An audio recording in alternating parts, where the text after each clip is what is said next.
continuar con nosotros aquí en la señal de 24/7 y ya se encuentra nuestro invitado de esta tarde, el doctor Julio César Cueva, quien es abogado de Hernán Luque Lecaro, justamente para hablar también cómo está su situación y todo lo que ha venido sucediendo en el caso Encuentro. Abogado, bienvenido, gracias por estar aquí con nosotros. Gracias por la invitación, buenas tardes con todos. Bueno, justamente para empezar con este tema, ya el día de ayer se dio el inicio de estas audiencias, pero se conoce que, y como usted lo ha mencionado en diferentes entrevistas, pues Hernán Luque Lecaro no ha participado dentro de estas audiencias. ¿A qué se debe? ¿Cómo está también avanzando este proceso? Bueno, el tema es el siguiente: de acuerdo a nuestra normativa, cuando una persona por alguna razón no cumple una medida cautelar que le ha ordenado un juez y éste lo llama a juicio, que es el caso del señor Luque Lecaro, el juez tiene la obligación de suspender la etapa del juicio. El problema aquí es que el señor Luque Lecaro sí está cumpliendo una medida cautelar. Lo que ocurre es que la está cumpliendo en Argentina, como parte de un procedimiento de extradición iniciado por el Estado ecuatoriano. De tal manera que nosotros al juez sí le explicamos que, habiéndose cumplido los requisitos, que es cumplir una medida cautelar, no debía suspenderse la etapa del juicio y que él debía ser admitido para empezar justo con los otros dos el día de ayer. Y el juez dijo que no, que para él no estaba sucediendo esto. Lo cual es extraño porque otra de las personas procesadas en esa misma causa también estaba cumpliendo una medida cautelar en otro país y ahí el juez no tenía ningún inconveniente. De tal manera que ahí incluso se pone en riesgo la posibilidad de una extradición del señor Luque, porque el Estado argentino ha sido muy claro de que se tiene que computar el tiempo que el Estado privado de libertad allá, como si lo hubiera sufrido en el Ecuador, pero eso va a ser un poco difícil porque para poder hacer eso el Estado ecuatoriano tiene que reconocer la medida cautelar donde se está cumpliendo ese tiempo y en consecuencia lo lógico era que vaya al juicio. No pasó eso, por lo tanto el Estado ecuatoriano lo que está haciendo es arriesgando una extradición de la que tanto le han dicho a la gente que va a suceder en algún momento. Eso es importante que la gente sepa. No es porque el señor Luque no quiera venir, es porque el Estado ecuatoriano pide, pero a la vez se opone a cumplir condiciones que se le exigen por parte del Estado argentino. Ahora, a Hernán Luque Lecaro se lo tiene en un estado de prófugo, pero aún así él está cumpliendo las medidas que usted menciona. Entonces, ¿estaría o no estaría prófugo para poder iniciar con esta audiencia? Bueno, no tiene la calidad de prófugo en estricto derecho porque él sale del país mucho antes de que este proceso inicie. Cuando la Fiscalía lo contactó para que él dé sus versiones, él fue tantas y cuantas veces la Fiscalía lo llamó y dio sus versiones. A lo largo de todo el proceso de investigación hasta el día de hoy ha estado presente él por medio de un abogado defendiéndose. Él ha sido muy claro que él quería pues que se reconozca esta medida cautelar en Argentina para poder continuar en el proceso como lo están haciendo otras dos personas, y es el Estado ecuatoriano el que a través del juez y el fiscal y la fiscal se opone, de tal manera que calidad de prófugo no tiene. Ahora, dentro del caso Encuentro también se venían mencionando varios audios, chats y todo esto que salió a raíz de una investigación. ¿Estos audios ya han sido también comprobados? ¿Se ha verificado también la veracidad de estos audios? Bueno, a ver, este caso se inicia por una noticia en un medio digital, pero lo curioso es que cuando se le pide la información directa a quien hizo este reportaje, lo que dice es: quiero ser claro de que yo no tengo la fuente original de grabación, lo que tengo es un pendrive que, como usted conoce, es una fuente de almacenamiento, claro, que no es lo mismo. Que además ya no la tengo porque la he destruido para proteger la fuente, pero además quiero decirle que como parte de este trabajo de investigación y de periodismo, nosotros lo que hemos hecho es editar, cortar, pegar, poner, sacar. Imagínese esto, un collage. Y en base a eso la Fiscalía debió haber archivado, sin embargo continuó con la investigación. Después la Fiscalía llama a que den versión las supuestas fuentes del señor Boscán. Y lo que le dicen es: eso que le ha dicho ahí, nosotros jamás se lo dijimos. Y la Fiscalía continuó con la investigación. Después la Fiscalía manda que le hagan un peritaje a estos audios, a sabiendas de que estaban editados, cortados, que no tenían la fuente original.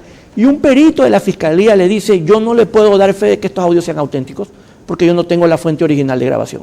Y a pesar de eso, la Fiscalía hace transcribir los audios y se los presenta al juez a sabiendas de que no están autenticados, para que el juez los admita en evidencia.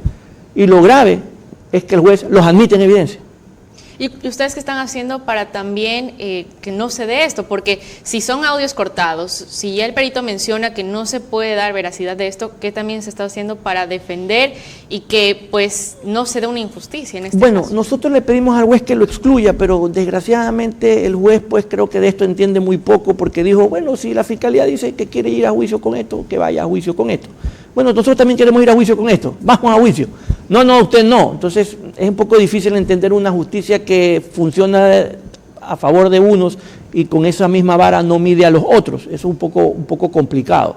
Entonces, créame que si el señor Luque pudiera, él encantado se hubiera presentado ayer para empezar la etapa de juzgamiento. Es la Fiscalía la que se opone, es el juez el que se lo impide. Es difícil entender una justicia así. ¿Cuáles serían las consecuencias de que él no pueda asistir o que se siga aplazando su asistencia en estas audiencias?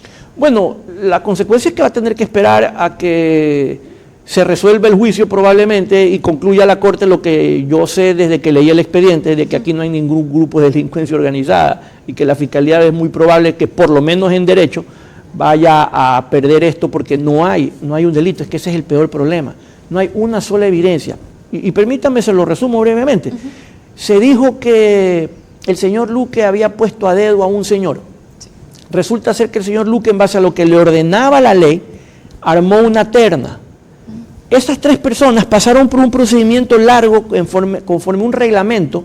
Ese reglamento, ¿verdad?, simplemente estaba vigente desde el año 2018, desde la época de un presidente de la República anterior.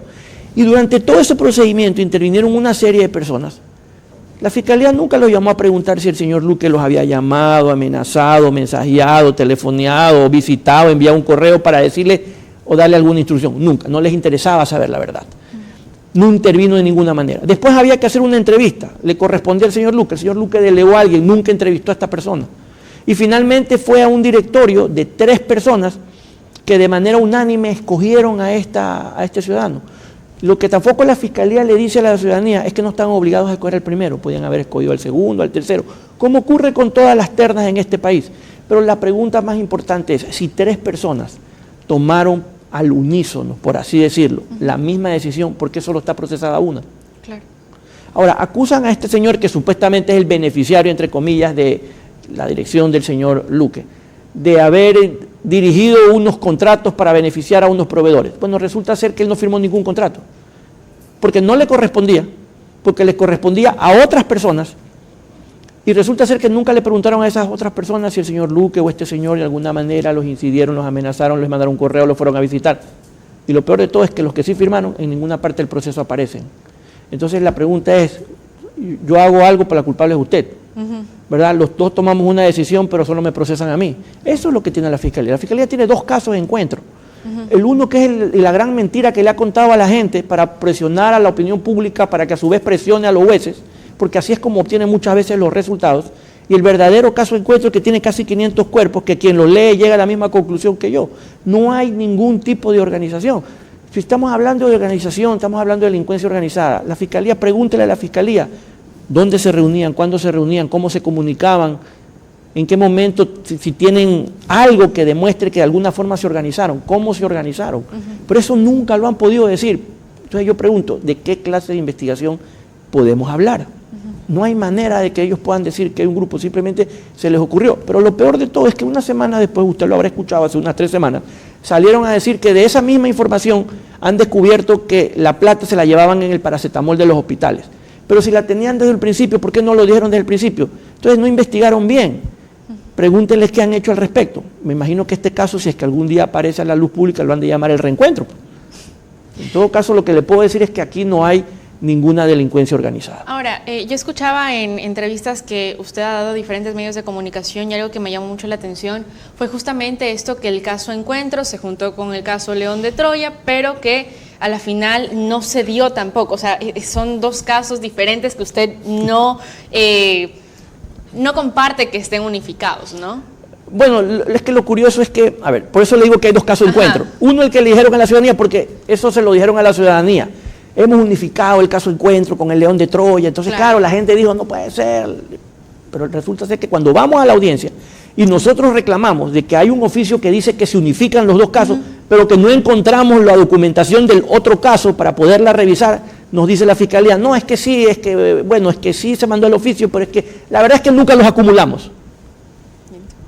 Ustedes no les salieron a decir a la gente que nunca lo habían acumulado, ustedes le vendieron a la gente la idea de que se habían acumulado y de que por esto poco y más, casi que un gobierno entero estaba involucrado en un tema tan grave y delicado como el narcotráfico, y ustedes ahora nos vienen a decir en la audiencia que ustedes nunca lo unificaron. Sin embargo, llaman testigos del otro caso y dicen que han hecho seguimiento respecto del otro caso. Bueno, esa es la investigación que tenemos de la Fiscalía. Entonces usted se para en una audiencia y no sabe a quién mismo creerle. Pero en todo caso lo que le puedo decir a la ciudadanía es que no están unificados. Y eso nunca nadie les salió a decir a estas personas, que supuestamente el señor Carrera ha puesto al señor Luque en el puesto. Al señor Carrera lo nombró el presidente de la República, el señor Guillermo Lasso, que lo conocía al señor Luque porque trabajó en el banco del señor Carrera y del señor Lasso. No lo puso el señor Carrera. El señor Luque conoce al señor Carrera, lo conoce como un respetable empresario, lo conoce como un respetable dirigente deportivo. Bueno, tampoco el señor Luque puede decir qué hacía el señor Carrera después de las 6 de la tarde, pero lo que sí le puedo decir es que no es el señor Carrera el que lo puso al señor Luque, que tiene sobrados méritos para el cargo, como en su momento de lo que yo pude revisar la hoja de vida también los tenía esta otra persona que dicen que el señor Luque ha beneficiado, pero resulta ser que no han dicho de qué manera él incidió en todo un proceso en el que de ninguna forma intervino para poder darle el puesto. Bueno, y ya para ir también finalizando esta entrevista, doctor, ¿ustedes qué planean hacer? Porque igual, pues Hernán Luque Lecaro se encuentra en este momento en un proceso también de extradición que ha tomado meses y que todavía no se llega a una conclusión. Bueno, una de las cosas que vamos a hacer es que el Estado argentino conozca que el Estado ecuatoriano, a través de la Fiscalía y a través de sus jueces, se niega expresamente a reconocer que él cumple una medida cautelar y en consecuencia es imposible que se cumpla con el cálculo que ordena la legislación argentina para dar paso a la extradición. Y con eso es muy probable que el Estado argentino en la apelación de la extradición diga que el Estado ecuatoriano no cumple con convenios internacionales, no es respetuoso de sus acuerdos internacionales y que por lo tanto el Estado argentino no tiene por qué cumplir y que en consecuencia pues va a revocar probablemente la sentencia de extradición del señor Luque. Y ahí quiero ver a la Fiscalía y ahí quiero ver al juez cómo le van a explicar a la gente que algo que le ofrecieron no se va a cumplir por culpa de ellos, porque me imagino que después dirán que ellos no han sido. Yo con nombre y apellido les puedo decir quiénes son. De tal manera que vamos a esperar a ver qué va a pasar cuando el Estado argentino conozca que el Estado ecuatoriano no es cumplidor de las obligaciones internacionales que asume. Claro que sí. Bueno, doctor, le agradecemos por su tiempo. Definitivamente información muy importante que aclarar porque hay muchos puntos que no se tenían conocimiento y estaremos también al pendiente de todo lo que sucede. Le agradecemos por haber estado aquí con nosotros. Yo les agradezco a ustedes la gentileza de recibirnos. Con esta información vamos a hacer un pequeño corte y ya regresamos con más noticias para todos ustedes.